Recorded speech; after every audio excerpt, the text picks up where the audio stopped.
지난 12월 첫 주일 부족한 제가 신제주에 있는 충신교회 가서 그 임직식과 은퇴식의 말씀을 전하게 됐습니다. 그런데 설교 준비하고 갔는데 가서 강단에 딱 서니까 제가 준비했던 서론은 온데간데 없고 즉석에서 서론이 변하게 되어지는 그런 감동을 제가 받았습니다.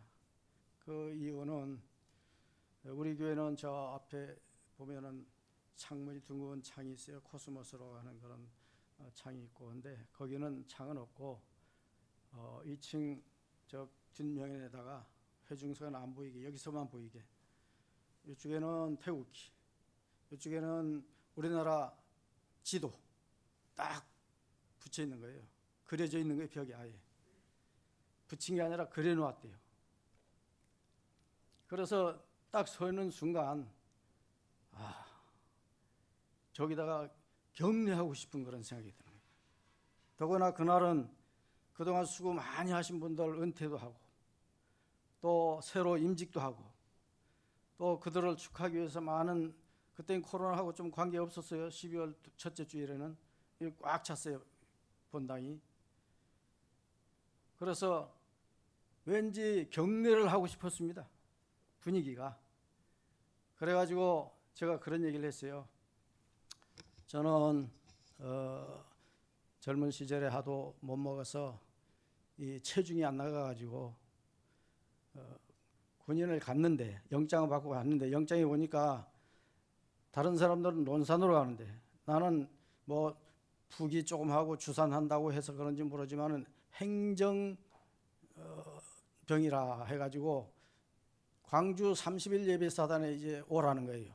첫 통지를 받고 이제 갔는데, 많은 사람들이 거기에 갔는데 결국은 첫날 첫 시간에 신체 검사를 합니다. 신체 검사하는데 제가 그만 신체 검사 체중 미달 해가지고 귀향 조치를 받았어요. 군인 못 가봤죠. 그래서 제가 격려를 잘 못합니다. 그래도 격려하고 싶은 마음이 있어서 격려하겠습니다 하고 충신 이렇게 했더니 지금 여기서는 뭐 별로 반응이 없는데 거기서는요 박수가 터지고 그리고 아멘 소리가 나오고 그랬어요. 결국은 그때 제가 했던 그 말씀의 본문을 가지고 오늘 여러분들에게 은혜를 끼치려고 하는데, 사실은 그 제목이 흔들림이 없는 믿음 아닙니까? 흔들림이 없는 믿음을 가져야 한다. 왜? 여러분들도 아시다시피 이제 신년 첫 달이 이제 다 지나가고 있는데, 그동안에 은퇴하신 분도 계시고 또 새로 임직하신 분도 계시고 또 그동안에 알게 모르게 슬픈 일을 당한 사람도 있고 기쁜 일을 당한 사람도 있고 많은 사람들이 있는데, 많은 성도님들이 계신데, 그들에게 제가 하고 싶은 말은 세상이 아무리 흔들리고 요란스럽게 흔들린다 할지라도 코로나니 이불어나니 하면서 운동으로나니 하면서 뭐 시끄럽게 한다 할지라도 우리 믿음의 성도들은 결단코 흔들려서는 안 된다. 믿음 자체가 흔들리는 것이 아니다. 흔들리지 말아야 한다. 임직 받았다고 해서 교만해져도 안 되고 또 은퇴했다고 해서 해이해져도 안 되고, 그리고 나는 일하고 싶은데 나를 지명해 주지 않았다고 해가지고 슬퍼할 필요도 없고, 믿는 사람은 나에게 어떤 직책이 있든지 없든지 관계없이 흔들림 없는 믿음을 갖고 살아야 하는 사람들이 성도인 거예요. 성경에는 그런데 끝까지 흔들리지 말아야 할 사람들이 흔들리는 경우들이 있었다는 사실을 디모데후서 2장 17절 18절 말씀에 의하면 나타납니다. 거기에 보시면은 그들이 말은 악성 말하는 거죠. 그들이 하는 말은 악성 종양이 지나감과 같은데 그 중에 후메네이와 빌레도가 있느니라. 이 후메네이와 빌레도가 그렇게 악성 종양 같은 역할을 하고 있는 거예요. 이거 믿음이 생활이 아니죠. 그 다음에 18절에 진리에 관하여는 그들이 그릇되었도다. 진리에 대해서 그릇되었다 이것입니다. 무엇이 그릇되느냐? 부활이 이미 지나갔다고도 하고 그들이 주장하는 거죠. 어떤 사람들이 믿음을 무너뜨렸느니라.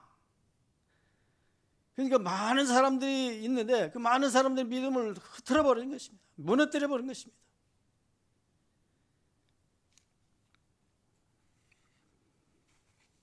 믿음의 파선을 한 자가 다른 사람의 믿음을 파선시키고 있는 거죠.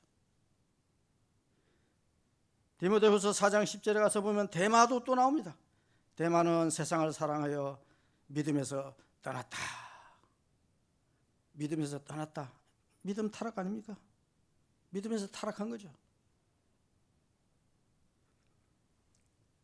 그런데 우리가 정말로 믿음이 흔들려서는 안 된다는 것, 그리고 믿음이 굳건한 믿음을 가졌다는 것, 그걸 보여주는 사람이 한 사람이 있어요.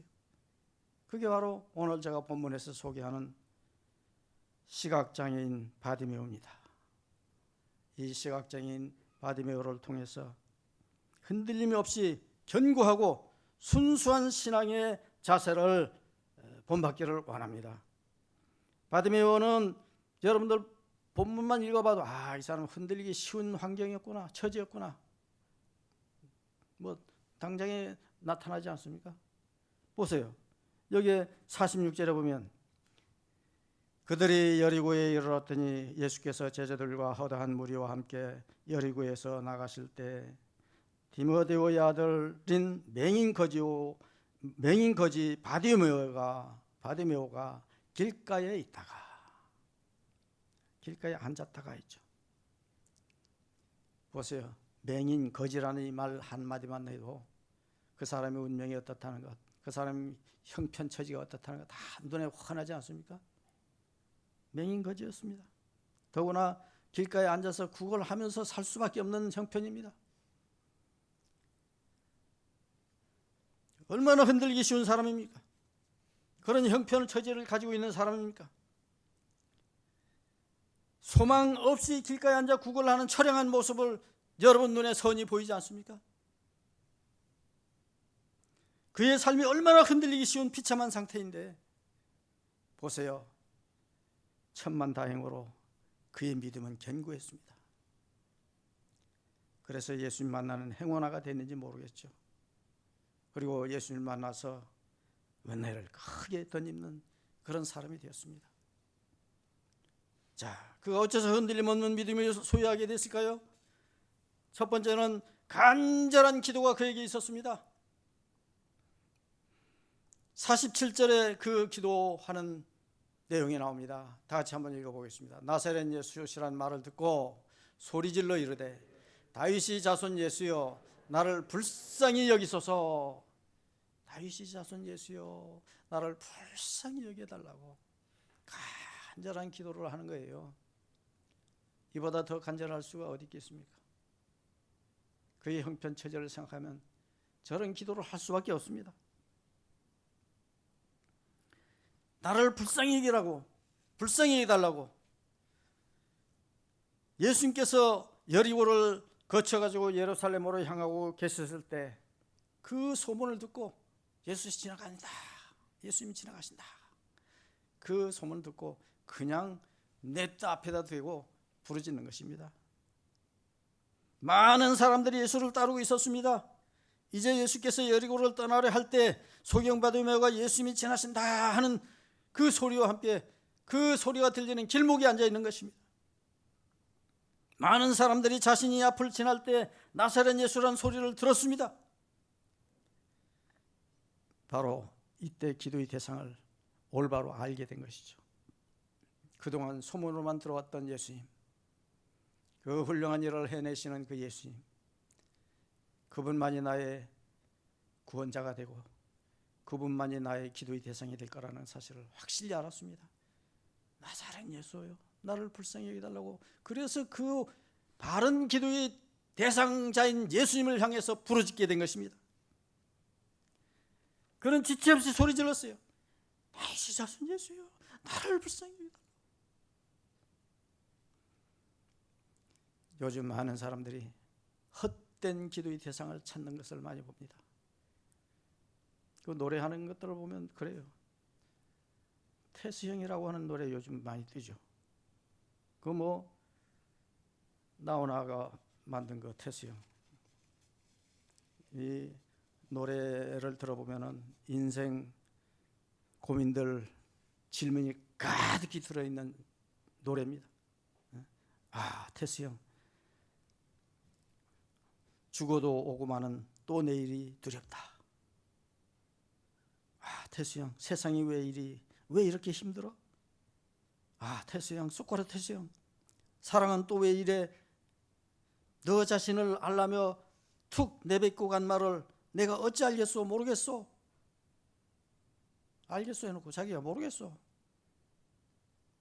물어놓고 대답해 보니 모르는 너 자신을 알라. 우리 자신을 알면 얼마나 합니까?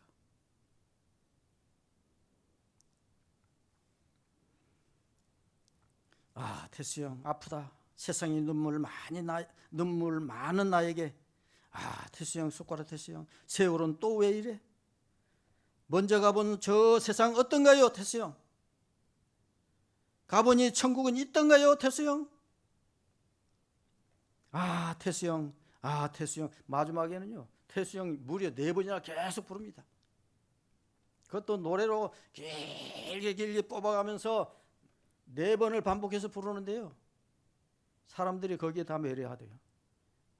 그래서 태수형에 빠진 사람들이 많아요. 여러분 아셔야 합니다. 태수형, 소크라테스 아무 위대한 철학자를 할지라도 그에게 1000만 번 물어봐도 소용없습니다. 정말로 기도의 대상, 완전한 우리 기도의 대상 되시는 주님께 물어야죠. 주님께 부르짖어야죠. 주님께 하소연해야죠. 어리석은 사람들은 이렇게 울부짖으며 태수형에게 묻고 있지만 예수님께 물어야 합니다. 예수님께 물어야 해요. 거기에 정답이 있습니다. 하다못해 사도행전 16장 31절 같은 말씀, 주 예수를 믿어라 그리하면 너와 내 집이 구원을 얻으리라 하는 그 짧은 한 절이라도 그 한 절에 매여봐야죠. 그 한 절을 들어봐야죠.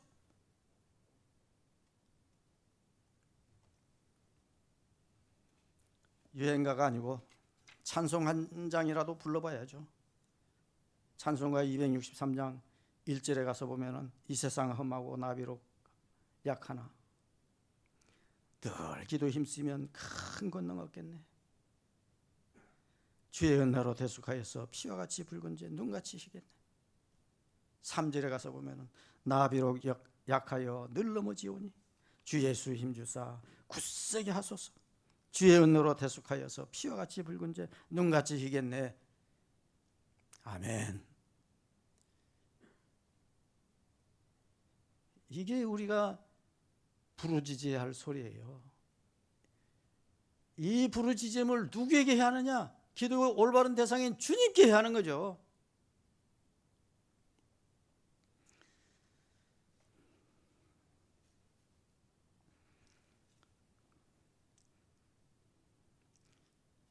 이 바디메오는요 이미 예수님에 대한 소문을 들고 알고 있었습니다.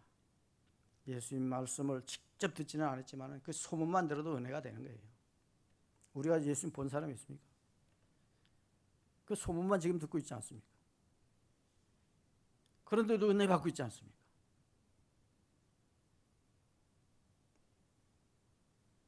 그의 마음속에는 이미 예수님에 대한 믿음이 싹트고 있었고 마음속으로 예수님을 사모하고 있었습니다. 그는 이 기회를 놓칠 수가 없었어요. 이 기회를 놓치면 영원히 놓치는 것입니다. 그래서 예수를 향해서 결사적으로 소리 질렀던 것입니다. 오늘 그리스도인들이 흔들리는 이유가 있어요. 첫째는 기도의 대상자를 잘못 찾든지 아니면 열정적인 기도가 죽었든지 그 둘 중 하나입니다. 둘 다 둘 다 해당되고 있어요. 지금 예수님께서 라오디게아 교회 향해 가지고 책망하는 말씀이 있죠. 계시록 3장 15절부터 17절에 그런 말씀을 했습니다. 내가 내 행위를 아노니 너가 차지도 아니하고 뜨겁지도 아니하도다. 내가 차든지 뜨겁든지 하기를 원하노라. 내가 이같이 미지근하여 뜨겁지도 아니하고 차지도 아니하니 내 입에서 너를 토하여 버리리라. 내가 말하기를 나는 부자라 부유하여 부족한 것이 없다 하나 내 곤고한 것과 가련한 것과 가난한 것과 눈먼 것과 벌거벗은 것을 알지 못하는도다. 보세요. 주님은 라오디게아 교인들을 향해서 책망하면서 너희들이 배부르냐? 등 따스냐? 그래서 편하냐? 열정이 그래서 다 식어버렸냐? 그래서 나에게 부르짖지도 않고 있느냐? 그 책망이에요. 나는 뭐 부족한 것이 없다. 오늘날 이 세상 살아가는 사람들 힘들다 어렵다 벨소리 다 해봐도요, 옛날 그 6.25 전후 살던 우리 어르신들 삶에 비해보면요 호강하고 있는 거예요.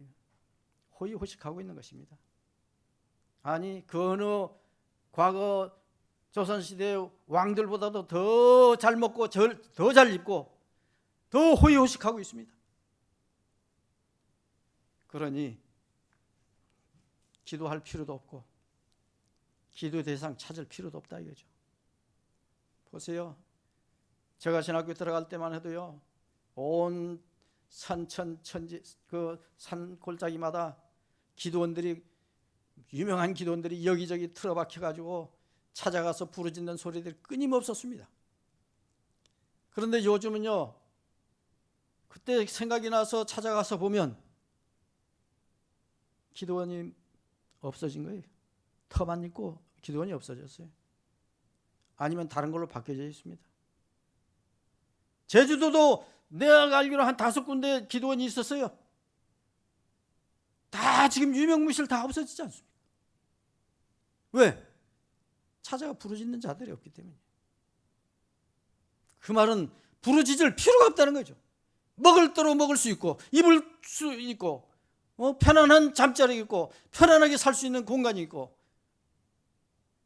내 마음대로 호의호식할 수 있는데 내가 뭐 기도해? 누구에게 부르짖어? 그래가지고 이 세상에 많은 크리스찬들이 너무 한량들이 되어버렸습니다. 너무 신사적이 되어버렸습니다. 신사숙녀들이 되어버렸습니다.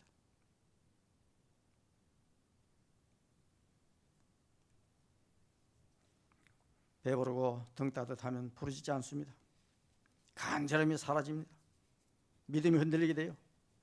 환난과 핍박 중에서도 성도는 부르짖었는데, 어려우면 어려울수록 더 크게 부르짖었는데,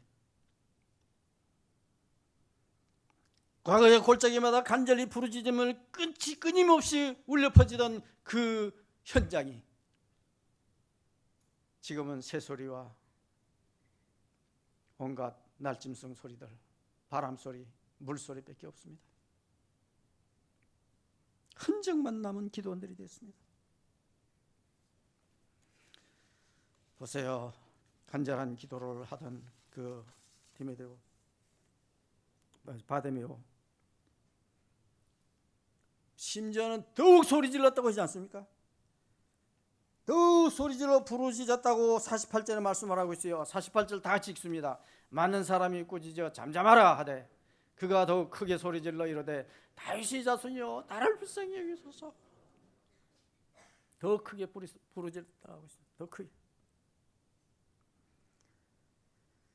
바데메오에게 장애물이 있다면 돌뿌리가 장애물이 아니고 함정이 있다면 무슨 푹 패인 것이 함정이 아니었습니다. 사람들이 오히려 장애물이 됐습니다. 예수님이 제자라고 하는 자들이 장애물이 됐습니다. 도랑이 아니고 돌뿌리가 아닙니다. 사람들이에요. 예수님을 향한 첫 부르짖음은 무리들에 의해 가지고 무참히 짓밟히고 만 거예요. 많은 사람들이 꾸짖습니다. 시끄러! 조용히 해, 저리 가! 도와주지 않았습니다. 도리어 그가 예수께로 나오는 것을 못마땅하게 생각하고 있었습니다. 그러나 바디메오는 거기에 주저앉지 않았습니다. 그는 더 큰 소리로 부르짖었습니다. 다윗의 자손 예수여, 나를 불쌍히 여기달라고 크게 목청껏 부르짖었습니다. 바디메오는 그에게 주어진 기회, 예수님을 만날 기회, 이 기회를 놓칠 수가 없었어요. 사람들이 무시해도, 욕을 해도, 밀쳐대도, 발로 차도, 끌어낸다 해도 뒤로 물러서지 않고 그런 각오로 무조건 부르짖는 것입니다.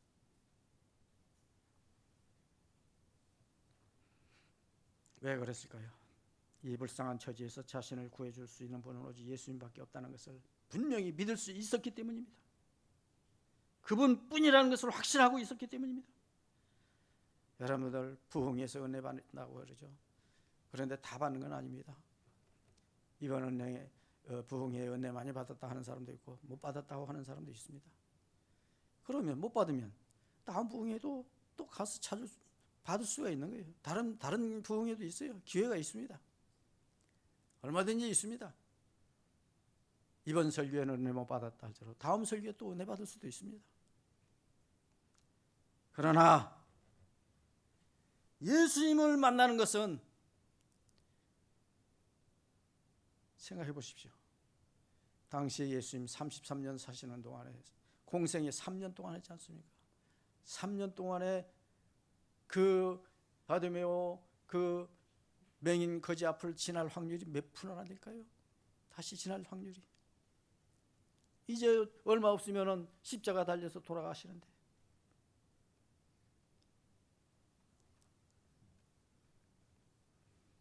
결사적이었습니다. 이번 놓치면 안 된다는 거예요. 결사적이었습니다. 그래서 부르짖었던 것입니다. 어찌 예수님께서 그 부르짖음을 마다할 수 있겠습니까? 어찌 그렇게 간절한 부르짖음이 소리가 있는데 예수님 못 들을 수가 있겠습니까? 그를 데려와라. 예수님께서 제자들에게 명합니다. 그를 데려와라.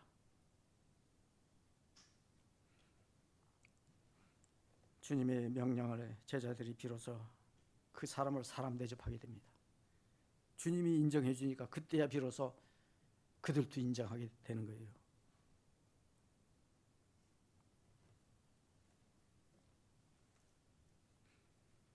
안심하고 일어나라. 그가 너를 부르신다. 그렇게 쌀쌀맞게 울던 사람들이 위로하면서 안심하고 일어나라.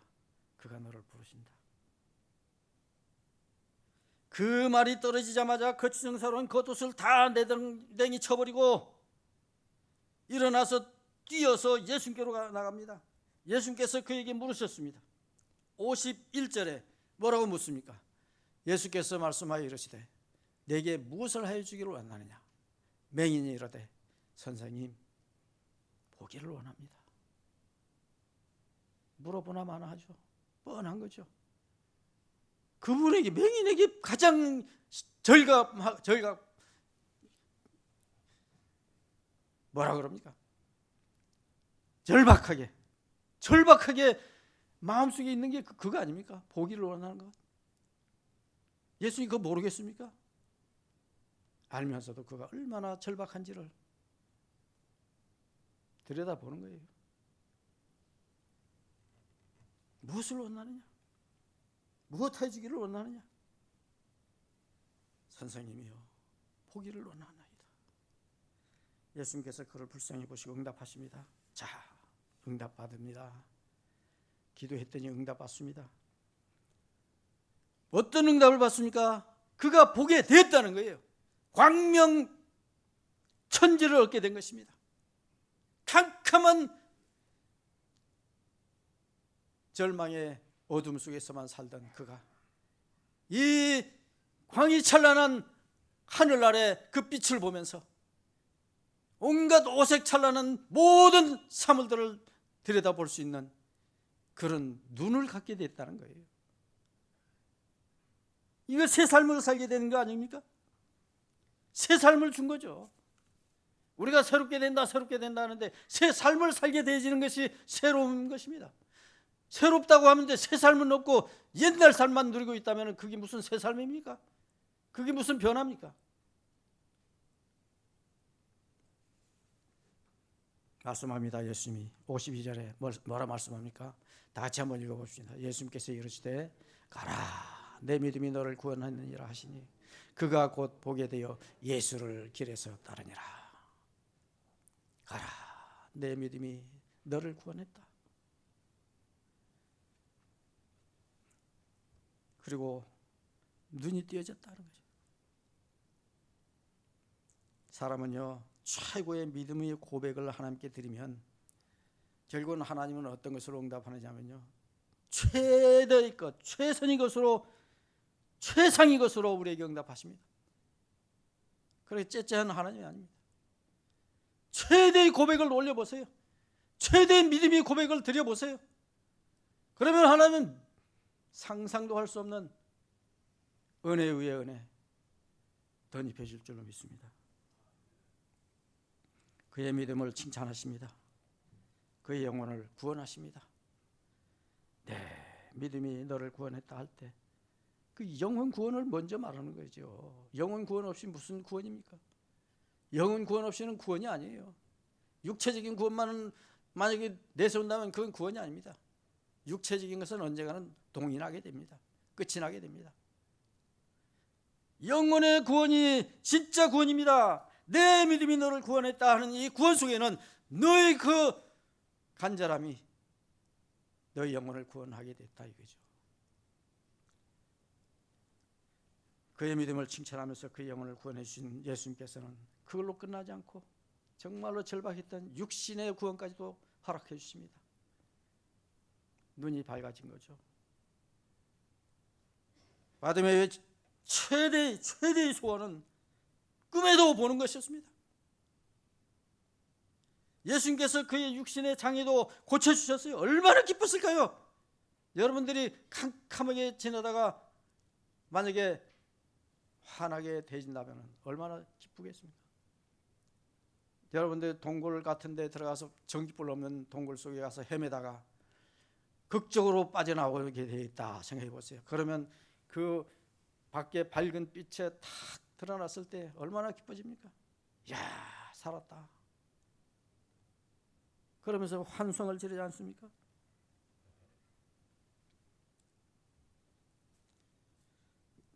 주의 제자로 따릅니다. 생활이 달라진 거죠. 삶이 변화받은 거죠. 예수님은 고쳐주면서 이제는 가라. 가고 싶은데 가라 그랬어요. 가라. 따라가라. 그런데 가긴 가는데 어디로 가느냐? 예수님 뒤로 가는 것입니다. 예수님 뒤를 쫓아다니는 거예요. 예수님이 제자가 자칭 제자가 된 것입니다.